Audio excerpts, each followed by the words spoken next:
as we've discussed earlier on, Emerson Mnangagwa. Tell me, having been close to Emerson Mnangagwa as Deputy Prime Minister, having seen the man, are you surprised that things have turned the way they did, particularly given the fact that you're saying there was an opportunity which was missed, and some of us thought he will realize that there's an opportunity, but he didn't. Are you surprised that he didn't see the opportunity? With hindsight, I'm not surprised, because the ability is very minimal there. The competence is very minimal there. He's not a very able man. In fact, in many fronts, there's one, the failure to take advantage of the opportunity presented by the coup, and the issue of ethnicity and tribalism. You know, people don't like this, it's tribalism. We went through the Zulu tribalism in this country for 37 years, where Juru and Mugabe were running this as a Zulu hegemony. You'd expect someone coming in to do something different. We also went through Gukurahundi anyway, forget that. So you'd expect a leader who learns from history to say, this is a no-no, we don't do that. What we get from this guy, he's worse than Mugabe in terms of tribalism. It's actually clansmanship, family, Karanga hegemony in this country. Given all we know about the history of the liberation struggle, Chitepo's death, Gukurahundi, and Mugabe's Zulu hegemony, you'd expect a leader who's able to learn to say, we don't do this. Let's build a nation. So I'm very disappointed by the lack of capacity to learn from history, the lack of strategic thinking, the economy. Look at the economy, you know, the state of our infrastructure, the state of our politics. I would expect someone to say, look, why don't I leave Zimbabwe? And you expected that you would do that, isn't it? I thought, you know, if I was coming in after Mugabe, I want to leave a legacy of the rule of law. I want to leave a legacy of constitutionalism. I want to leave a legacy of a prosperous nation. Because, I mean, liberation was done by Mugabe and Gomo, done. So my legacy would be around the law, around the economy, around a nation as opposed to ethnicity. It is likely that we will see another military coup. That the military has a right to intervene, right? The import is very clear. It's that the military, in terms of the law that we have, the position outlined by the court, the military has a right to intervene when democratic institutions are captured and are no longer functional. So if the military feels that the institutions are captured, as they felt in 2017 November, the court in Liberal Democrats versus President of Zimbabwe says you can intervene. That's the import. And it's as scary as it is, but that is the import. Mnangagwa has proven beyond reasonable doubt that he is actually not what we are looking for. The guy is clueless, he is vile, he is and he does not have a vision for the country. And it's true. People are asking questions. When is the military going to take action against the criminals? Because we know it is actually legal for the military to take action against criminals once all our institutions have been infested with criminality. That's exactly now. So the question is, when are they going to be taking action? Anyway, there's a warning that has been sent by Mavedzenge. You know, Mavedzenge has been one of the greatest legal minds in this season. Send a very powerful message, mainly to the parliamentarians that are about to vote against the bill that Mnangagwa is pushing himself to turn Zimbabwe into his family dynasty. So let me read what he sends out. Justice Mavedzenge said some ZANU-PF official and those defending the status quo may not realize it today, but the truth is that Constitutional Amendment Bill number 3 represents something more than an attempt to illegally extend President Emerson Mnangagwa's term of office. This bill hides something deeply sinister for Zimbabwe. It seeks to further consolidate power and around one man, the president, including by giving power to appoint judges and determine the composition of the commission that will draw electoral boundaries. In several ways, this bill paves the way for the establishment of a dynasty, Mnangagwa's kingdom. No one will win any election in Zimbabwe, including ZANU-PF primaries, and unless their candidature is approved by the dynasty. By its nature, a dynasty is exclusive. Very few will be part of it, while the majority, including those in ZANU-PF, will be outsiders feeding on crumbs. By the time some realize this, it will be too late, for they will be either in jail, dead, or in exile. That's how dynasties work. If this bill passes, whatever that was left of democratic centrism in ZANU-PF will be gone. Yes, I'm not a ZANU-PF member, but even outsiders like me can see what is at play here. No one will be safe after this amendment passes. Take Tendai Biti and Freeman Chiri. I think I've always been saying that there's something very distinctive about how Zimbabweans are willing to bend their backs for Emmerson Mnangagwa all the time to get what he wants. I don't blame Emmerson Mnangagwa. If I was in his shoes, I would do exactly what he's doing today. It simply speaks to how, as a country, are so unprincipled. I was having a chat with someone and said there's something so funny about our government. It spends its money and time on intimidating citizens, not on actually engaging them. But we are the some people who are paying for their bills. We're paying for their for their food. We're paying for almost everything. Their luxury lifestyles, we pay for it. But we are a threat at the same time. So it is our country that is a culture of criminality that has been esteemed over the years, and now it has become like that's what we need to do every day. That's the kind of tea that we need to drink. But as far as I know, we will break down the wall. That is the goal, to make sure Zimbabwe functions normally. I mean, people in South Africa say whatever they want, politicians, commentators say whatever they want. But in America, I'm talking about strong economies. But you will never hear that they are busy hunting down their citizens. Only happens in Zimbabwe. Criminals are looting our minerals. Foreigners, my international gangs are on speed dial, communicating with the politicians in Zimbabwe. They will never act on that, but they only focus on innocent Zimbabweans. And also some of the idiots that are being used to do the dirty work on their behalf. Zimbabweans, you need to wake up, because one day you're going to look into yourself and say, how foolish was I? Because I can never forget what Joyce Mujuru said. She said, I no regret. There was a time that we were rigging elections for some of these ZANU-PF, members of parliament. But now I can see I don't have no savings. I have no pensions, because we kept on supporting evil. If we want Zimbabwe to work, we need to change the way we see the world. There is no any other way around. We can lie to each other, but we are going absolutely nowhere. You know what gives me joy? Is that even those that are in ZANU-PF today, I'm talking about the hardliners, are coming out and calling Mnangagwa out that he has failed and he needs to go. Shout out to Rutendo Matinyarare. You know he has been very busy when it comes to defending ZANU-PF. But it was also clear that some of the reasons was to try to see if there can be changes so that at least Zimbabwe can be cleaned from an international, international point of view, because you know the issue of sanctions and so forth. So let's take a listen to what he said before I actually read some of the comments he posted. Okay, go ahead. So we're saying I have been one of the biggest defenders of this government. Because what we are saying to people is we've got a leadership that seems to have a vision. Let's unite as a nation around them. Instead of us being divided, let's follow their lead and let's build the country. However, we also do that knowing that within a certain period of time, they will have done their share and they will have to move forward. So here where we are expecting the president to now leave power and move forward, he doesn't want to move forward. And some of us are now saying, no, there's an opportunity cost of having a president who allows such an amendment in the way that he wants to have it, that is going to destabilize the country, continuing to be in power when it's going to actually cost us as a nation. So that's why we're beginning to speak out, to say, Mr. President, we love you. We've rallied people behind you. We have spoken that people need to look at you as a leader that's about to take us somewhere, but you are staying a little bit longer than you're welcome. And there is no reason why you should stay longer than you're welcome, because you have been good, but not that good.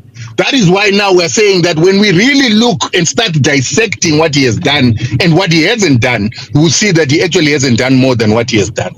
And we don't want to get to that point, but he's bringing us to that point because of trying to force himself on us through ZANU-PF. We believe that there are other leaders, younger leaders, who are much more circumspect, who will make better decisions than the kind of decisions we're currently seeing, like the extension of this constitution in the manner that they want to extend it, that is going to actually put our nation at loggerheads. Now, Padare wanted to know, so why did you say all the things that you said before? Because we were supporting the president. We were supporting him within the limits of the time that we've given him, hoping that by the time that he has to go, he will go and allow other people to take things forward. But now he doesn't want to go. And this is bringing a threat to the nation. If it is your first time to pass through this channel, I want to say you are welcome. Do not forget to subscribe and also turn on notification button. And to those that are always hanging out with me, thank you for passing through once again. Thumbs up the video, also comment respectively, because it is important for people to know what you actually think about Zimbabwe. All right, guys, stick around as we move on to the next topic, please. Let me look at what he actually tweeted. He said, many people are asking if I have turned against government in my public opposition of the constitutional amendment without referendum. My response is I have been saying since October 2025 when COUP was banned that this constitutional amendment is a national security threat because it reverses the whole fight against sanctions, the whole telling the good Zimbabwe story by dividing the nation, increasing likelihood of state violence against opposers of the bill and the potential of foreign intervention in Zimbabwe if we create illegitimacy around presidents. My position is not new. I agree with him. I've said it many times that I do not understand why do we think violence is right? Why do we always think fights is right? Because we can sit around the table and have a conversation like normal people. Right now, Zimbabwe is like it's an animal farm. We behave like baboons, not like human beings. Why is it so difficult for us to engage amicably? What is so difficult? Anyway, there's more expose that are coming out as far as Mnangagwa is concerned. Corruption. Jealous Maureen, my bad. Jealous Maureen is claiming that Mnangagwa is worth $37 billion. I think this stemmed from the conversation of why is Mnangagwa donating money to hospitals? How can Mnangagwa and his ministers donate money to citizens? But let me first look at the message that he sends out. He said you can play diversionary gimmicks all you want about a non-existent BMW or 300k payment that doesn't stop Zimbabweans from asking why their president, who was broke and crying about how he was going to look after his family after being fired from his VP position on the 6th of November 2017, now suddenly is so rich he can donate 1 million to a public institution which should be funded by his government. You lie about a private citizen buying a second-hand car in South Africa where he isn't staying. Won't stop Zimbabweans from asking how a broke fugitive in November 2017 has suddenly become worth more than $37 billion in just 8 years of being Zimbabwean president. The people of Zimbabwe want to know why Treasury is broke. Can't pay nurses, but the Minister of Finance, the one at the helm of the Treasury, is so rich he is now donating to public institutions. If you can't see corruption there, then you are either blind or complicit. Flyway, I've never owned a driven BMW. I'm Mercedes C-Class and Toyota Land Cruiser fan. Ask the gay journalist who ran your handle with Kasukwere, the fat gay journalist, if he has any memory left in him, knows that. But that is not important. What is important is that our state coffers have been looted by those now masquerading as donors. Why shouldn't it be normal for a president to be donating 1 million to a public institution when Treasury is supposed to take care of that? We can't have a healthy delivery system run on donations funds from the president or his ministers. Where is the president, an employee of the broke government, getting the money when the same government is struggling to pay civil servants? So government can't pay civil servants, but it is paying the president billions of US dollars. That the president has become so filthy rich, he is now donating millions to health facilities, or civil servants are not paid decent salaries because the president, his courts are looting everything, leaving everyone broke and poor. Those are the questions that Zimbabweans want addressed. They don't care that second-hand Bizo jealous Maori is driving whatever it is, neither do they care about where the same Maori they got the money to buy any of the cars he owns, for he has never held public offices. Zimbabweans want to know where Honorable Kasukwe got money to purchase a $1.1 million apartment in the US when he was just a junior minister in Robert Mugabe's government. They want to know where Chivayo, who is always in proximity of the president, got the money to buy the cars he has been dishing out like confetti. They want to know where ED, a broke fugitive in 2017, got so much money. He is now donating Land Cruisers to army officials at the State House and now donating $1 million to Ingushen. Those are pertinent questions that should be asked of the president because he is occupying public office. Such questions are even more pertinent than the same president wants to fraudulently extend his term of office by 2 years against constitutional provisions. Zimbabweans want to know how a broke fugitive in 2017 when he was fired as VP now suddenly is the rich Zimbabwean with a 37 billion loot in his coffers. You can obsess with second-hand BMWs or 14K allegedly spent on it by a private citizen, but some of us will focus on the pertinent national issues, especially the looting of the state by those we entrusted with running it. You can use as many ghost accounts as the few dollars thrown your way can permit. That's your little pastime. What I'm focusing on is fighting the rot in the state, especially that it has now become clear for all and sundry to see. Surely, how is it possible that the president of a broke country has so much money to donate to institutions that should be funded from state coffers? Where is he getting the money from? Chembere yoshaikwa apa bere rorutsa imvi rakazvimbirwa. My bad. When I read short. The country is broke, but the president is so filthy rich. He moves around donating millions in cash and cars. I've been asking questions. 2 million given to the church, ZCC church. I mean, 2 years ago in 2023, they received $1 million cash. And everyone is not asking what the hell is really going on. I thought the church is there to preach Jesus and introduce people to the life of freedom. Because Christianity is not a religion. Christianity is life, you know. So if your teachings as a bishop does not change people, again, a question I've been posing about Mnangagwa's daughter-in-law, that is Emerson Jr.'s wife. She's preaching on TikTok. She's preaching on Facebook to Zimbabweans. And my question is, we don't need your preaching. My question is, why do you come to us and preach, but you can't preach to your father-in-law? You can't preach to your mother-in-law. If that gospel is not changing your family, why is it supposed to change me? Deception. Kutambwa nembava. I think the ex-wife for Wikino Chivayo has been posting that fake prophets are being paid by Chivayo every month to push narratives and pollute Zimbabwe's brains. They say, no, wait, you're going to be happy when you get to heaven. But the same Jesus prayed that the heavens should come down here so that we can live abundantly. So it's just a mind game. I don't know how I should warn Zimbabweans kuti mapindirwa wana Satan.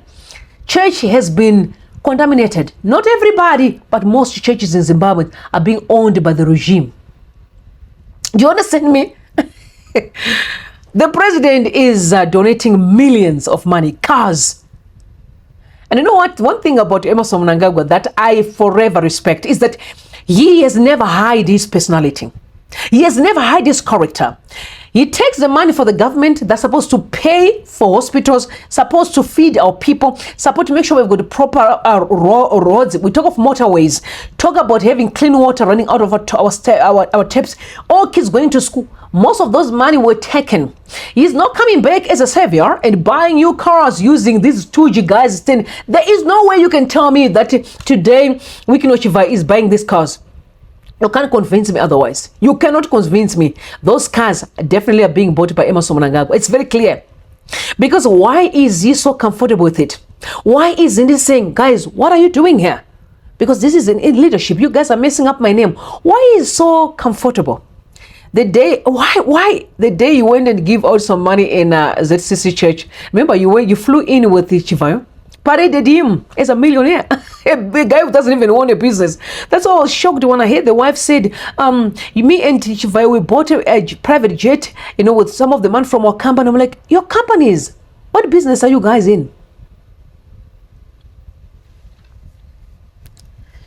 We are just being played. But let me tell you, it's ending soon. It's ending soon.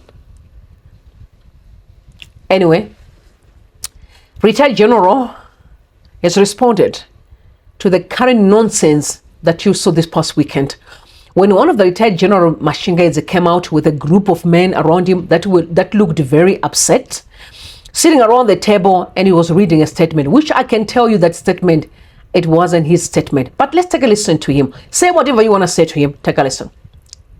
Deeply concerned with recent utterances that were made by our dear colleague, Comrade Air Marshal retired Henry Mchena, that him and other generals collectively are against Constitutional Amendment Bill number 3.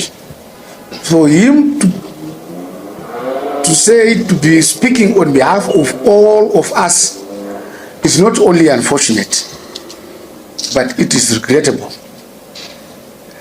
The generality of retired general officers and the war veterans who are in the structures of ZANU-PF hereby unequivocally distance ourselves from the sentiments by retired Air Marshal Mchena. We also have elders in ZANU-PF who decided and resolved that bill number 3 be expedited.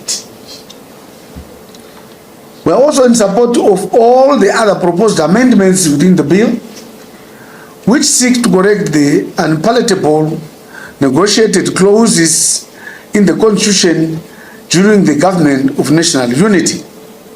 ZANU-PF, as the governing party of the day, has an obligation to serve the wishes of the majority of our people, represented by the membership of ZANU-PF, the governing mass party. His Excellency President Dr. Emmerson Mnangagwa is a constitutionalist par excellence and a deployee of the party. To that end, the proposed constitutional amendments are being constitutionally and legally conducted through a parliamentary process where the people are ably represented by parliamentarians from across the political divide. I'm going to be very clear. I'm comfortable reading what retired General Mnangagwa said in 2024. That was the reports that were put out by Newsday. Let me read what he said. So, Masvingo war vets say no to third term bid. War veterans in Masvingo have resisted President Emmerson Mnangagwa's third term bid, calling for him to respect the Constitution by leaving office at the end of his second term, 2028. Speaking to Tell Zim News, one war veteran, Western Ezra from Masvingo, said it was unfortunate that some of the people were misleading the president, asking him to break the Constitution. He said those pushing for the third term were mad and should think again before they force for the president to break the Constitution. So I genuinely believe that retired General Mnangagwa doesn't want the third term, doesn't even trust Mnangagwa to proceed with the extension of his term. It's very clear of where he stands, but we all understand what happens when the country has been taken over by criminals. I've always been saying, if you guys looked at the guys that were accused, and some of these guys, there was a time, was it in Mpuso, if I'm not mistaken, from Machiavelli, who was literally talking like terrified, right? Because he knew that everything he was saying was out of his will. But again, that's why crime should never be entertained in any normal, sane country.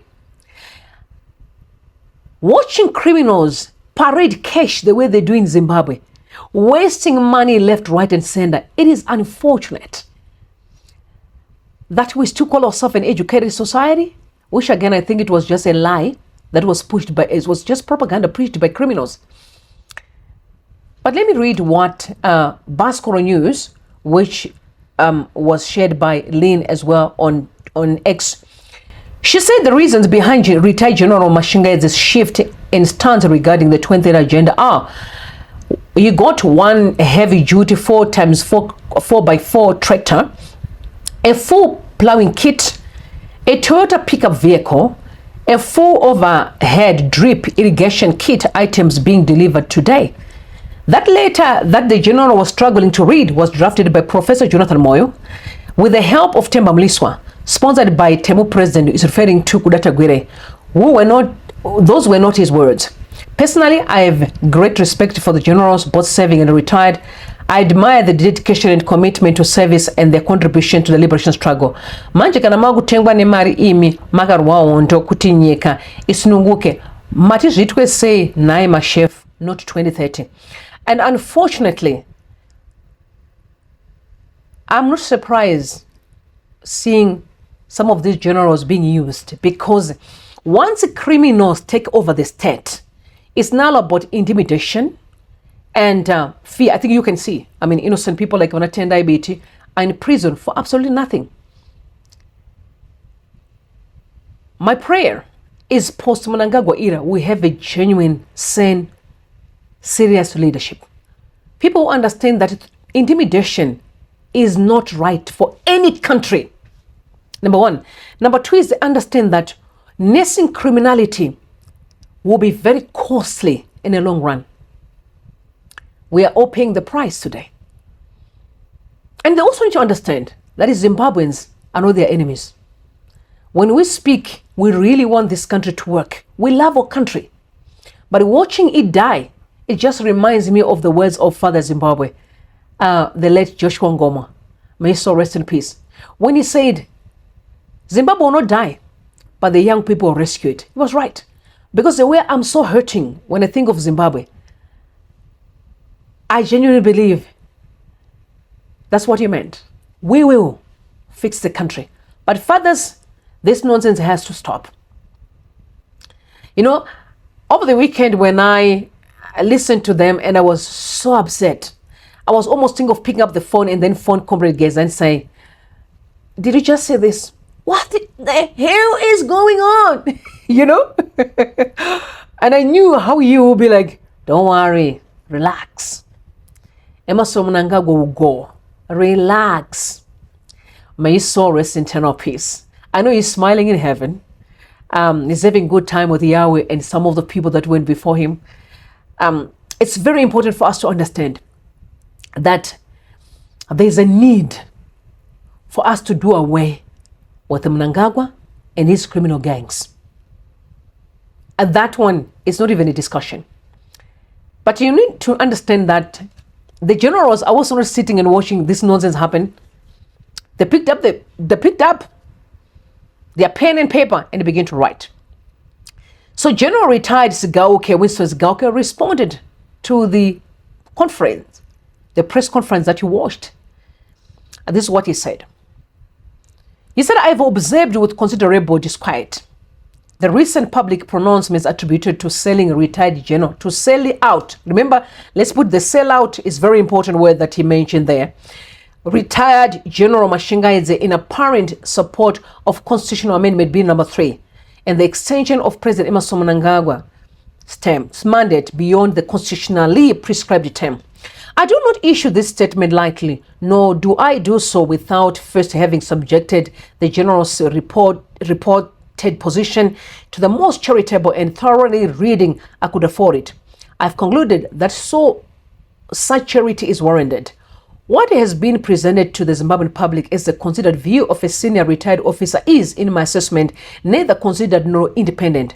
I'm compelled by duty to the Constitution, to the men and women who sacrificed their lives for the sovereignty this document embodies, and to the citizens who deserve clarity to say so plainly. The Constitution is not a document of convenience.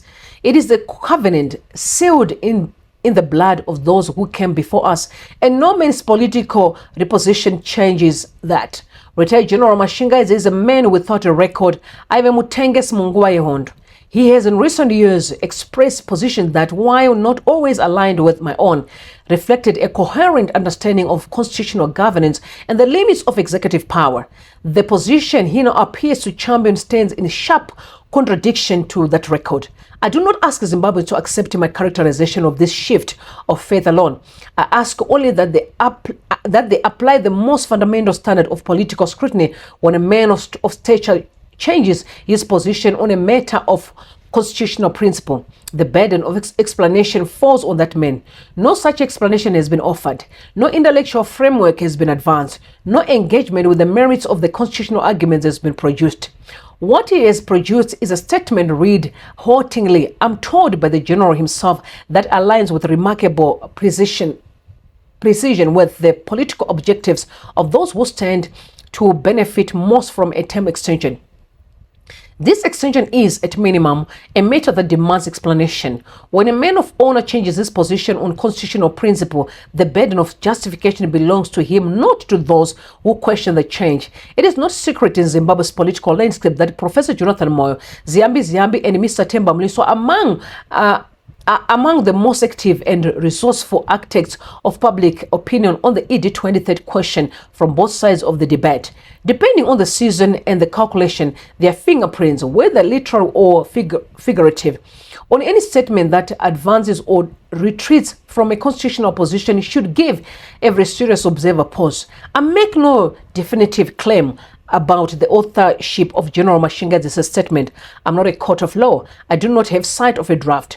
But I'm a man who spent decades in uniform, who knows how military minds are trained to express themselves with precision, economy, and command authority.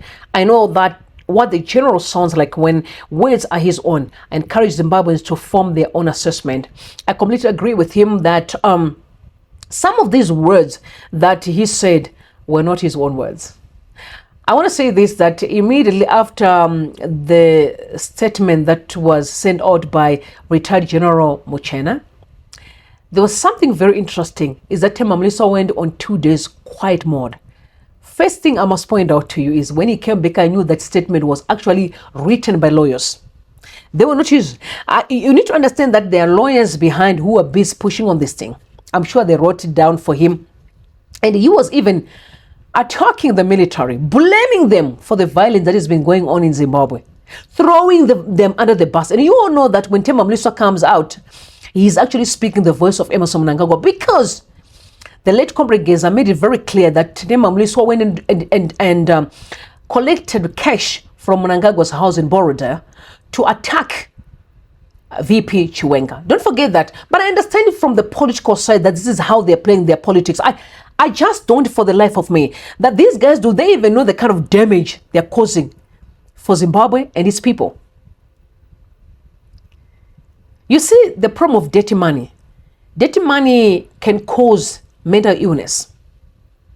You see, the money you never work for, it comes at a cost. Is you lose yourself in the process. And it's clear, these guys are desperate. So if they are saying Kudata Gure have played a part in all the monies and buying my machineries for farming and so forth, and I must say this to the general, and I know that he's going to listen to me. General Mashinga, I want to say this to you. These are the same people who stole dignity from you. Guys, if you look at how generals, the military guys, are treated in different countries, they're treated with respect they deserve. But what is so peculiar about Zim is that they're being treated like nothing, because they watched criminals destroy our country. And the very same criminals now, they are turning against them. I just hope after all these things, we will be able to square into each other's eyes and say, we can do better. And when I say they watched, I'm not blaming you for that, but I'm saying a lot of wrong things that happened in Zimbabwe, it happened right under our eyes. Because we believed a lie from some of these politicians. I think Mnangagwa has played a lot of people. He's been playing people for literal decades. After he's done with someone, he throws them under the bus. And some people are going to be thrown under the bus. Watch, guys, and learn. Let me read what Chief Stoshe said. He wrote a comment that I really loved. He said, rats die in traps because they don't understand why the cheese is free. You don't understand why the cheese is free? Nothing is for free. Everything comes at a cost. We are today paying a price as a Zimbabwean people. I also wanted to mention this before I let you listen to Martin Yarare. Guys, always remember that there is tribal politics at play. I continue, which is what we are trying to destroy. Tribalism is dangerous for a country. I think you heard what Professor Mtambara said. It is bad for our country, and I'm seeing this is exactly what is at play today. Mnangagwa is from Masvingo, and Vanakuna Chaguri are from Masvingo, and the kind of generals that are speaking now are from Masvingo, and I genuinely believe these guys know they're for, but they're just being dragged into this mud. If they are smart, they need to distance themselves from these criminal activities that are going on in the country, because it's really going to be costly to their legacy, especially for military generals. The same message I'm sending to military guys who are in Zimbabwe as well, who are being bought by criminals. Criminals are simply giving you your money back that they've stolen over the years when they were giving you peanuts. You understand? Kutambwa nempava kuritika mu Zimbabwe. Mari dzaifanira kuchipiwa ma-doctors, ma-nurses, building us proper roads, having proper hospitals, having clean water running out of our taps, living in a country 24/7 with electricity, affording like the basics, is the money they are now using against the people of Zimbabwe to buy more time in control and abuse of our people. We need to say no, and it must end right now. All right, guys, you tell me what you think in the comment section. I would really love to hear your thoughts. But trust me, it's ending soon, so you need to listen to Mavedzeng as you're closing. It is likely that we will see another military coup.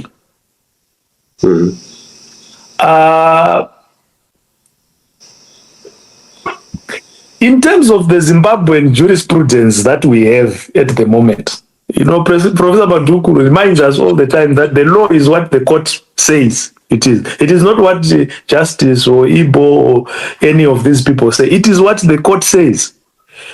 The court, in a case of Liberal Democrats versus President of Zimbabwe, a case where there was a challenge to the way President Mnangagwa came to power in 2017.